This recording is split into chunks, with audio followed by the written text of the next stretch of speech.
ଓଡ଼ିଶାର ସମସ୍ତ ଛାତ୍ରଛାତ୍ରୀମାନଙ୍କୁ ଦିଲ୍ଲୀରେ ଥାଇ ଆଜି ଏକ ନୂଆ ଭିଡ଼ିଓକୁ ଆପଣମାନଙ୍କୁ ସ୍ୱାଗତ କରୁଛି। ଆଜି ଆମେ ଆଲୋଚନା କରିବା ମାଥ୍ ଫୋବିଆ ବା ଗଣିତ ଭୟ କିଭଳି ଭାବରେ ଆପଣମାନେ ଦୂର କରିବେ ସେ ବିଷୟରେ ଆଜି ଆଲୋଚନା କରିବା। ଆଚ୍ଛା, ପରୀକ୍ଷା ହଲରେ ଗଣିତ ପ୍ରଶ୍ନପତ୍ର ଦେଖିଲା ପରେ କାହା କାହା ମୁଣ୍ଡ ବୁଲାଏ, କାହାର ହାତ ଗୋଡ଼ ଥରେ, ଆଉ କିଏ ଭାବନ୍ତି ଯେ ଧେତ୍ ଏଇ ଗଣିତ ବିଷୟଟାକୁ କିଏ ଆବିଷ୍କାର କରିଥିଲା କେଜାଣି। ଯଦି ଆପଣଙ୍କ ସହ ବି ଏମିତି ହେଉଛି ତେବେ ଜାଣି ରଖନ୍ତୁ ଆପଣ ଏକା ନୁହନ୍ତି।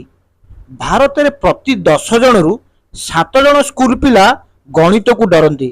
କିନ୍ତୁ ଆଜି ମୁଁ ଆପଣଙ୍କୁ ଏମିତି 5ଟି ସହଜ ମ୍ୟାଜିକ୍ ଟ୍ରିକ୍ସ କହିବି ଯାହା ପରେ ଗଣିତ ଆପଣଙ୍କୁ କଷ୍ଟ ନୁହେଁ ବରଂ ସବୁଠାରୁ ସହଜ ଲାଗିବ।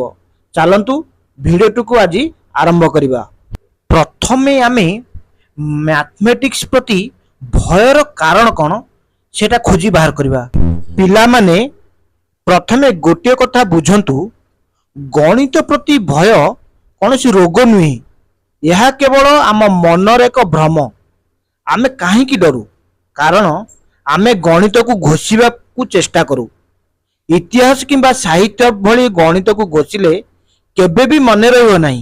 ଗଣିତ ହେଉଛି ଏକ ଖେଳ। ଯେମିତି ଭିଡ଼ିଓ ଗେମ୍ର ନିୟମ ବୁଝିଗଲେ ଖେଳିବା ସହଜ ହୁଏ, ଗଣିତର ନିୟମ ବୁଝିଗଲେ ଏହା ବି ସହଜ ହୋଇଯିବ।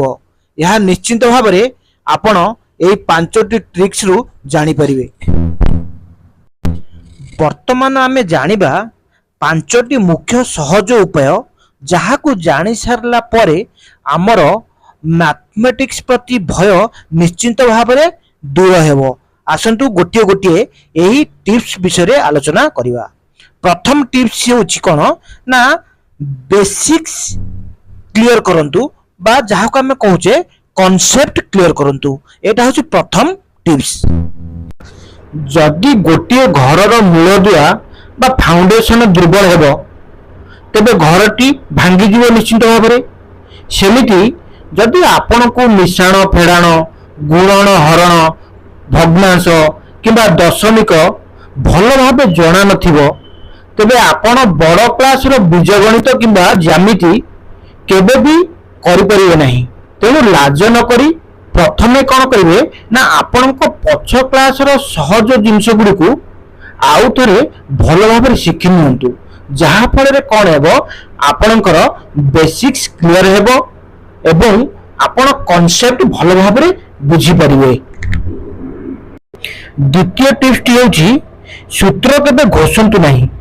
Try to understand the logic. ଯେତେବେଳେ ଟିଚର ଆପଣଙ୍କୁ କୌଣସି ସୂତ୍ର ବା ଫର୍ମୁଲା ପଢ଼ାଉଛନ୍ତି, ଯେପରିକି a+b ର ହୋଲ୍ ସ୍କୋୟାର ହେଉଛି କ'ଣ ନା a² + 2ab + b² କିମ୍ବା ଆୟତକ୍ଷେତ୍ରର କ୍ଷେତ୍ରଫଳ ଯେତେବେଳେ ଟିଚର ପଢ଼ାଉଛନ୍ତି ସେତେବେଳେ କ'ଣ ନା ଏଗୁଡ଼ିକୁ ଆପଣମାନେ ଖାତାରେ ଲେଖି ଘୋଷନ୍ତୁ ନାହିଁ। ଶିକ୍ଷକଙ୍କୁ ପଚାରନ୍ତୁ, ସାର୍ ଏହି ସୂତ୍ରଟି କେମିତି ତିଆରି ହେଲା। ଯେଉଁଦିନ ଆପଣ ଗଣିତ ପଛର କାରଣ ବୁଝିଯିବେ ସେଦିନ ଠାରୁ ଗଣିତ ଆପଣଙ୍କୁ ବହୁତ ସହଜ ଲାଗିବ। ଥାର୍ଡ ଟିପ୍ସଟି ହେଉଛି ଗଣିତକୁ ବାସ୍ତବ ଜୀବନ ସହ ଯୋଡ଼ନ୍ତୁ। Connect with real life. ଗଣିତ କେବଳ ବହି ଭିତରେ ନଥାଏ, ଏହା ଆମ ଚାରିପାଖରେ ଅଛି। ଯେତେବେଳେ ଦୋକାନକୁ କୌଣସି ଜିନିଷ କିଣିବା ପାଇଁ ଯାଉଛନ୍ତି, ନିଜେ ହିସାବ କରନ୍ତୁ କେତେ ଟଙ୍କା ହେଲା, କେତେ ଫେରସ୍ତ ପାଇବେ, ଏସବୁ ନିଜେ କରିବା ପାଇଁ ଚେଷ୍ଟା କରନ୍ତୁ। କ୍ରିକେଟ ମ୍ୟାଚ୍ ଦେଖିଲା ବେଳେ ରନ୍ ରେଟ୍ ହିସାବ କରନ୍ତୁ, ଗୋଟେ ବ୍ୟାଟ୍ସମ୍ୟାନର ଷ୍ଟ୍ରାଇକ୍ ରେଟ୍ ହିସାବ କରନ୍ତୁ। ଏମିତି କଲେ କ'ଣ ହେବ ନା ଗଣିତ ଆପଣଙ୍କୁ ଆଉ ବୋରିଂ ଲାଗିବ ନାହିଁ। ଫୋର୍ଥ ପଏଣ୍ଟଟି ହେଉଛି ପ୍ରତିଦିନ ମାତ୍ର 20 ମିନିଟ୍ ପ୍ରାକ୍ଟିସ୍ କରନ୍ତୁ। ଆପଣ ଗୋଟିଏ ଦିନରେ ବିରାଟ କୋହଲି କିମ୍ବା ବୈଭବ ସୂର୍ଯ୍ୟବଂଶୀ ହୋଇପାରିବେ କି? ନା, କେବେ ହେଇପାରିବେ ନାହିଁ। ସେଥିପାଇଁ ପ୍ରତିଦିନ ପ୍ରାକ୍ଟିସ୍ ଦରକାର। ଗଣିତ ମଧ୍ୟ ସେମିତି ଡେଲି ପ୍ରାକ୍ଟିସ୍ ଦରକାର।